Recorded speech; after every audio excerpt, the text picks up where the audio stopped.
దేవునికి మహిమ కలుగును గాక. దేవునికి స్తోత్రం. ఇక్కడ మరి మీకా గ్రంథం 7వ అధ్యాయంలో దేవుడు ఇక్కడ అద్భుతమైన మాటలు మాట్లాడుతున్నాడు.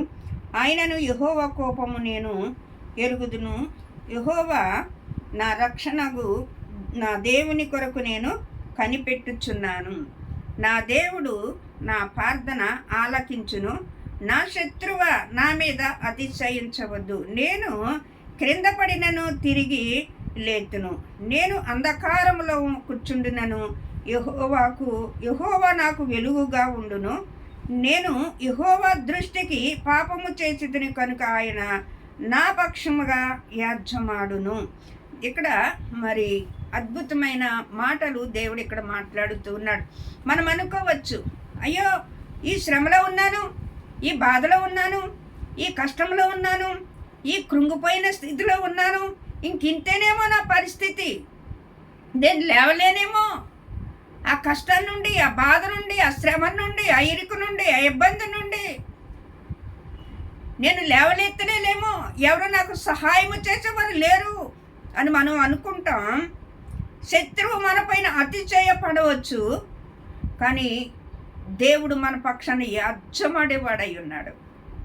నువ్వే స్థితిలో ఉన్నావో, ఏ కృంగిన స్థితిలో ఉన్నావో, ఏ బాధలో ఉన్నావో, ఏ నలిగిపోయి ఉన్నావో, నిన్ను కృంగదీస్తున్న నీ శత్రువుతో నువ్వు చెప్పాలి, నా శత్రువా, నేను దేవునికి అయస్కరమైన పని చేశాను, దేవుడికి చెయ్యొద్దన్న పని చేశాను, దేవుడు వెళ్ళొద్దన్న కడికి వెళ్ళాను, దేవుడు తినొద్దన్నది తిన్నాను, దేవుడు చూడొద్దన్నది చూచాను.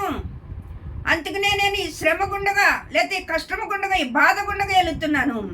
కానీ నా దేవుడి దగ్గర నేను పశ్చాత్తాపడి, నేను కన్నీరు కార్చి, నా హృదయాన్ని నా దేవుని సన్నిధిలో కుమ్మరిస్తే, ఎక్కడైతే పడి ఉన్నానో అక్కడ నుండి నా దేవుడు మళ్ళీ నన్ను లేవనెత్తుతాడు. ఆయన మళ్ళీ నన్ను ఘనపరుస్తాడు. ఆయన మళ్ళీ నన్ను ఉన్నతమైన స్థితిలోనికి నడిపిస్తాడు అని మనం శత్రువుతో చెప్పేవారుగా ఉండాలండి. శత్రువు అంటది, శత్రువైన అపవాది వచ్చి అంటది, నీ దేవుడు నీతో ఉంటే ఈ బాధ ఎందుకు, నీ దేవుడు నీతో ఉంటే ఈ కష్టం ఎందుకు, ఈ శోధన ఎందుకు అని అపవాది మన దగ్గరకు వచ్చి అంటదండి. యోబును అలాగే భార్యలో ఉండి, ఇంకా దేవుడు అంటావు ఎందుకు, ఏం చేశాడు దేవుడు, ఇచ్చినవన్నీ తీసేసుకున్నాడు, ఇంకా దేవుడు అంటావు ఎందుకు, ఆయన్ని దూషించి నువ్వు సామరాదా అంటది. అంటే ఆమె కదండి అన్నది, ఆమెలో ఉన్న సాతాను. కానీ దేవుడు అంటాడు, యోబు అంటాడు, దేవుడు సంతోషం ఇచ్చినప్పుడు అనుభవించను, కీడొత్తి అనుభవించతాగనా అంటాడు. మనము సంతోషం వస్తేనే అనుభవించేవారుగా ఉండకూడదండి. శ్రమ అయినా, కొరవైనా, ఉగ్రత అయినా, ఉపద్రోహమైన ఏదైనా నా ప్రేమ నుండి నిన్ను ఎడబాసునా అని దేవుని వాక్యం సెలవిస్తూ ఉంది. ఆయన ప్రేమ శాశ్వతకాలమైన ప్రేమ, ఆయన విడవని విడబాయని ప్రేమ, అనుదినము మన భారాన్ని భరిస్తున్న ప్రేమ. ఆయన సొంత కుమారునే నీకు ఇచ్చినాను, నువ్వేదడిగితే ఏమను అని దేవుడు వాక్యం రోమిలికి రాసిన పత్రికలో చలవిస్తూ ఉన్నది. ఇదిగో మీరు నా యందును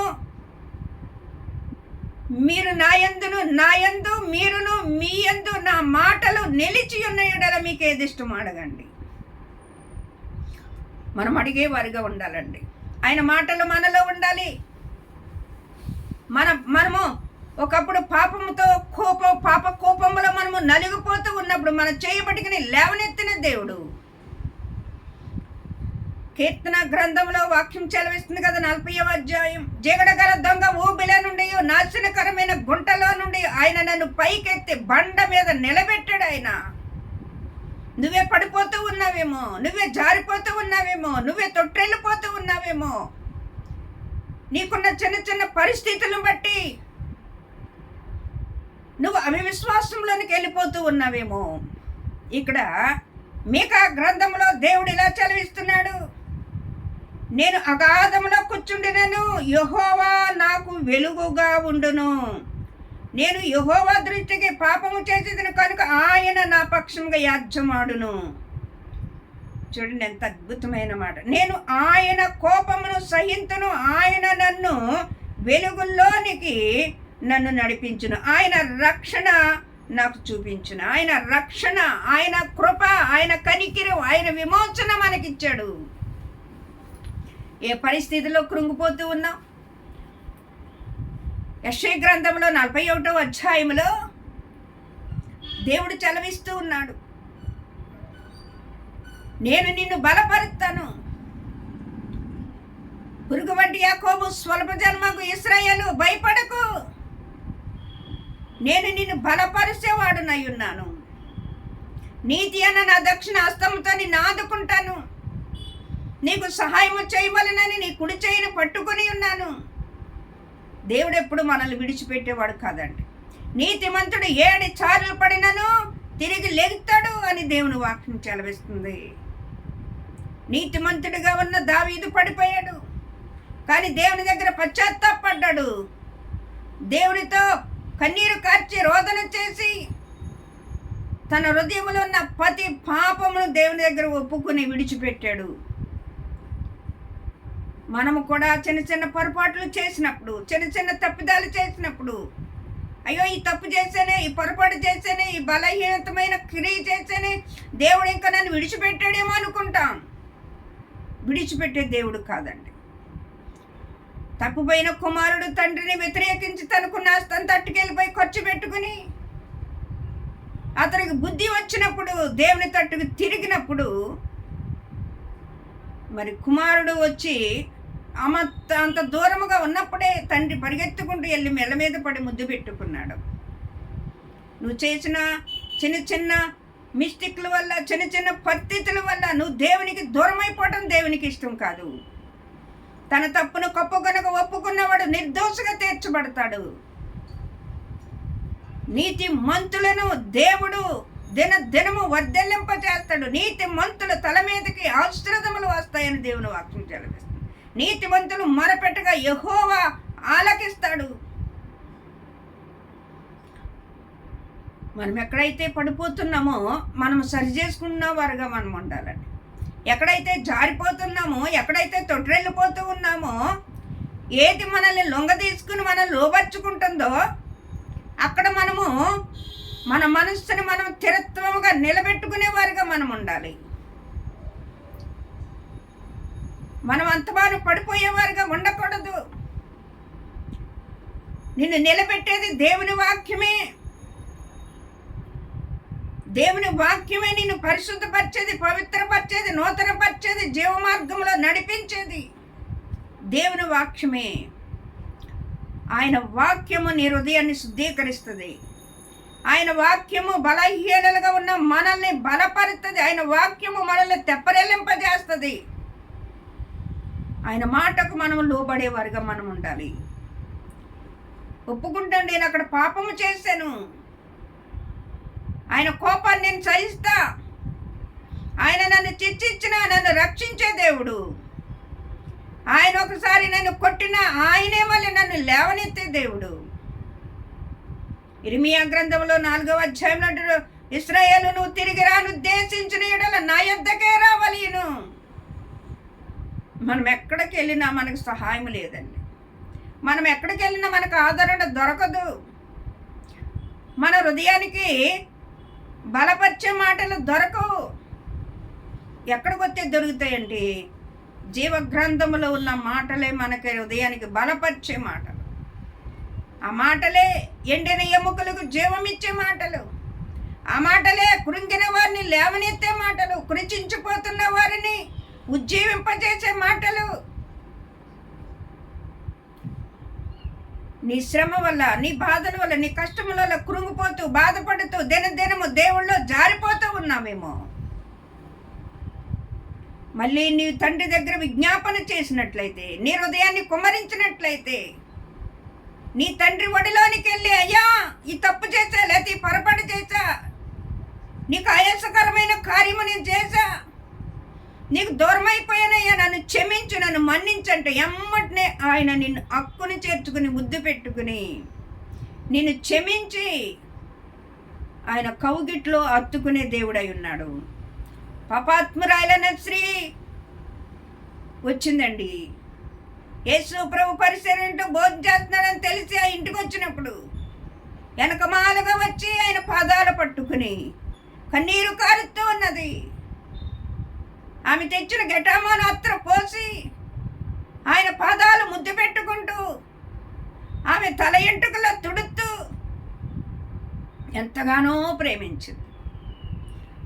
ఆమె విస్తారంగా పాపము చేసి నిస్తారంగా ప్రేమించింది కాబట్టి ఆ విస్తారమైన పాపములు క్షమించబడ్డాయి అని దేవుడు వాక్యించాలి. నువ్వు సమాధానం గల దానివై పొమ్మంటాడు యేసయ్య. ఎవరిని తోసివేసే దేవుడండి. నా యొద్దకు వచ్చిన వారిని నేను ఎంత మాత్రమున తోసివేయను. ఏ కృంగిని స్థితిలో ఉన్నావో, ఏ బాధలో ఉన్నావో, ఏ కన్నీరులో ఉన్నావో, నీ సమస్య ఎంత పెద్దదైనా నీ దేవుడు సర్వమును సృష్టించిన దేవుడు సృష్టికర్త అయిన ఆయనకు అసాధ్యమైనది ఏదీ లేదు. ఎంత కిటికీలైన పరిస్థితి అయినా, ఎంత కఠినమైన పరిస్థితి అయినా, ఎంత బండలంటి పరిస్థితి అయినా దేవుడు స్తుతినీలుగా మార్చే దేవుడు. 121వ కీర్తనలు అంటాడు దావీదు గారు, కొండల తట్టు నా కనులెత్తి చూడట్లేదు కానయ్యా, నీ తట్టు కనులెత్తి చూన్నాను. కొండలంటి బండలంటి పరిస్థితులు నీ కుదిరొచ్చిన కొండల్ని పిండి చేయగలిగిన దేవుడు. కొండల తట్టు కనులెత్తుచున్నాను, సహాయం ఎక్కడ నుండి వచ్చును? యెహోవా వలనే నాకు సహాయము కలుగును. మనం కొండల తట్టుకు చూస్తే, మనుషుల తట్టుకు చూస్తే, రాజుల తట్టుకు చూస్తే మనకు సహాయము కలగదు. కానీ ఆకాశమున ఆసీనుడైన దేవుని తట్టు నువ్వు కనులెత్తి చేతులెత్తి నీ హృదయాన్ని కుమ్మరించి నీ కన్నీటిని కార్చి దేవుని దగ్గర అడిగినట్లయితే దేవుడు నీ పక్షాన దిగివచ్చి గొప్ప కార్యములు చేయటం మొదలు పెడతాడు. ఆయన వేగరమే లేచి వస్తాడంటండి. మన హృదయాన్ని సరి చేసుకుందాం. ఈ లోకములో అనేకమైన పరిస్థితులు వస్తాయి, ఎదురవుతాయి, కానీ అవి మనల్ని అంటావు. దేవుని వాక్యం వేసే గ్రంథములు అంటాడు కదా, జలములపై దాటి వెళ్ళిన అలలు నిన్ను తాకు, అగ్నిలో నడిచి వెళ్ళిన జ్వాలలు నిన్ను కాల్చజాలవు. నేను నిన్ను విమోచించి ఉన్నాను, నీవు నా సొత్తు, నేను నిన్ను ప్రేమిస్తూ ఉన్నాను. దేవుని వైపుకు చూద్దాం, దేవునితో సహవాసం చేద్దాం. లోక స్నేహము దేవునికి వైరమని మీరు ఎరగరా? ఎవడైనా నువ్వు లోకంతో స్నేహము చేసిన యెడల వాడు దేవునికి శత్రువు అంటున్నాడు దేవుడు. నువ్వు దేవునికి శత్రువుగా జీవించకుండా దేవునికి నమ్మకైన బిడ్డగా, ఆయనకు ఇష్టమైన బిడ్డగా నువ్వు జీవించడం మొదలు పెడితే నీ ప్రతి సమస్య నుండి ఆయన విడిపించే దేవుడై ఉన్నాడు. ఎలాంటి పరిస్థితులైనా, ఎలాంటి చిక్కులైనా, ఎలాంటి బంధకాలైనా దేవుడు నిన్ను విడిపించి ఉన్నతమైన స్థితిలో పెట్టి నిన్ను గణపరిచే దేవుడై ఉన్నాడు. ఆయన మనస్ఫూర్తిగా నమ్ముతూ ఉన్నావా? ఆయన మనస్ఫూర్తిగా ఇష్టపడుతున్నావా? నీ కష్టాల్లో, నీ బాధల్లో, నీ శ్రమల్లో కృంగిపోతూ ఆయనకి దూరం అయిపోతూ ఉన్నావేమో. ఈ దినమే ఈ మాటలను విన్నట్లయితే, ఈ దినమే నీ కృంగుదల మానేసి, నీ రోదన, వేదన, దుఃఖం మానేసి ఆయన పాదాల కడ మోకాళ్ళి, అయ్యా ఇదిగో నా చెయ్యను నీ చేతికి అందిస్తూ ఉన్నాను ప్రభా, నన్ను లేవనెత్తు, నన్ను బలపరచు, నన్ను తెరపరచు, నాలో ఉన్న వేదన రోదనను తీసివేయి, నీ సంతోషమును నాకు దయచేయి నాయన అని నువ్వు అడిగినట్లయితే యెహోవా సన్నిధిలో ఘనతలు ఉన్నాయంటండి. యెహోవా సన్నిధిలో ఆయన సర్వమును మనకు అనుగ్రహింపచేసిన దేవుడై ఉన్నాడు. బుద్ధి జ్ఞానములు సర్వ సంపదలు ఆయన చేతిలో గుప్తములై ఉన్నవి. యాకోబంటడమో ఇది పరలోకపు గమనే కానీ వేరొకటి కాదు. మిమ్మల్ని తలగా నిలబెడతాను కానీ తోగ్గా ఉంచను, మిమ్మల్ని పైవాడిగా ఉంచుతాను కానీ మీరు కిందవాడిగా ఉండరు. నేను ఆకాశ తూములను పట్టజాలను దేవులను కుమ్మరిస్తాను అంటాడు దేవుడు. నేను అప్పిచ్చేవారుగా ఉంచుతాను కానీ అప్పు పుచ్చుకునేవారుగా నేను ఉంచను అంటాడండి. దీన దరిద్రులైన బ్రతుకుల్లో నుండి విడిపించిన దేవుడండి. ఒకప్పుడు ఎందుకు పనికిరాని బ్రతుకు నాది కూడా దేవుడు నన్ను విడిపించి అయినోన్నతమైన కృపతో దేవుడు నన్ను ఆశీర్వదించి దీవించాడండి. ఒకప్పుడు తినటానికి తిండి లేని పరిస్థితి, కట్టడానికి వస్త్రం లేని పరిస్థితి, ఉండటానికి నీడ లేని పరిస్థితి. దేవుడు మహాకృపతో ఈ మహాపట్నమైన హైదరాబాద్లో దేవుడు గొప్ప ఇల్లును నాకు ఇచ్చాడు. అలాగే మా రిలీజులు మా ఊళ్ళో కూడా దేవుడు అద్భుతమైన గృహాన్ని నాకు ఇచ్చాడు. ఇక్కడ సర్వ సంపదలు దేవుడు నాకు ఇచ్చాడు. ఆయనకే మహిమ కలుగును గాక. ఏ పరిస్థితుల్లో కృంగిపోకుండా సర్వకృపానిధి అయిన దేవుని చేతిలో నువ్వు నిలబడినట్లయితే సకల ఆశీర్వాదములు నిన్ను ఎత్తుక్కుంటూ వస్తాయి. నువ్వు నిలబడు, దేవుని కార్యాలను చూడు. దేవుడి కొద్ది వాక్యంతో నిన్నుకుల్లో దీవించును గాక. ఆమేన్.